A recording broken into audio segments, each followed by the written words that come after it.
नाज़रीन करम, खलीलुल्लाह हजरत इब्राहीम अलैहिस्सलाम बेहद मेहमान नवाज थे। इतने मेहमान नवाज के आप बगैर किसी मेहमान के अकेले खाना नहीं खाते थे, और अगर कभी मेहमान नहीं आते तो उनकी तलाश में आप दूर तक निकल जाते थे कि मैं मेहमान ढूंढ के लाऊं और अपना खाना अकेले ना खाऊं, शेयर करके खाऊं मेहमानों के साथ, इतना ख्याल रखते थे। उसे अपना मेहमान बनाते, जिसे ढूंढ कर लाते और फिर उसके साथ बैठकर हमेशा खाना तनावुल फरमाया करते थे। अब उलमा को हजरत इब्राहीम अलैहिस्सलाम की मेहमान नवाजी के हवाले से मैंने हमेशा ये वाकया बयान करते हुए सुना है, तो मैं आप लोगों के सामने पेश करती हूँ। वो वाकया कुछ यूं है कि एक रोज हजरत इब्राहीम अलैहिस्सलाम के घर एक मेहमान आया। आपने उसके सामने खाना रखा, बहुत मोहब्बत से, शफकत से उसने लुकमा तोड़ के मुंह में डाल दिया। पहला लुकमा मुंह में डाला तो हजरत इब्राहीम अलैहिस्सलाम ने कहा कि बिस्मिल्लाह तो पढ़। ये सुनकर उस शख्स ने कहा कि मैं तो अल्लाह को मानता ही नहीं, तो मैं बिस्मिल्लाह क्यों पढ़ूं? हम कहते हैं ना, अम्मा अब्बा हमेशा कहते हैं ना, बिस्मिल्लाह पढ़ के खाना चाहिए। हजरत इब्राहीम अलैहिस्सलाम ने भी अपने मेहमान से कहा कि बिस्मिल्लाह पढ़ कर खा।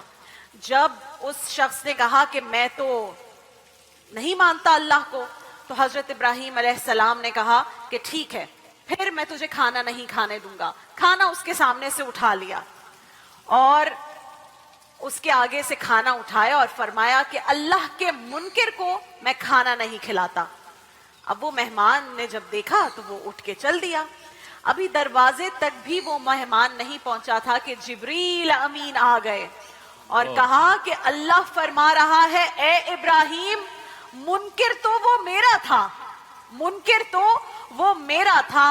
70 साल से मैं तो उसे खिला रहा था, तेरे पास एक दिन भेजा तो तू एक वक्त की रोटी भी ना खिला सका। उसे वापस बुला, उसे खाना खिला। अल्लाह अकबर। हम क्या सीखते हैं बेटा इससे? हम ये सीखते हैं कि जब अपने एक मुनकिर के साथ, जो कह रहा है I do not believe in the God, वो ये कह रहा है, जब उस शख्स के साथ हमारे रब का, अल्लाह ताला का ये मामला है, तो अंदाजा करें कि हम ईमान वालों के साथ अल्लाह का क्या मामला होगा। रमजान का महीना हो, रहमत का अशरा हो, अहले ईमान रोजे की हालत में अश्कबार होकर जब अल्लाह को पुकार रहे हो, तो उन पर अल्लाह की रहमतों और बरकतों का नुज़ूल कैसा होगा आप इमेजिन करो। अल्हम्दुलिल्लाह, अल्लाह की रहमतों का कभी ना खत्म होने वाला ये सिलसिला रमजानुल मुबारक में अशराए रहमत बनकर हम पर मेहरबान है इस वक्त। और इस अशराए रहमत का जो सबसे बड़ा सबक है वो ये है कि अल्लाह की रहमत से कभी मायूस नहीं होना चाहिए और ना किसी को मायूस करना चाहिए। आपने अक्सर ये देखा होगा इमरान भाई, असद भाई, देखिए महफिल रमजान लाइव ट्रांसमिशन रोजाना दोपहर 2 बजे से सिर्फ ग्रीन एंटरटेनमेंट पर।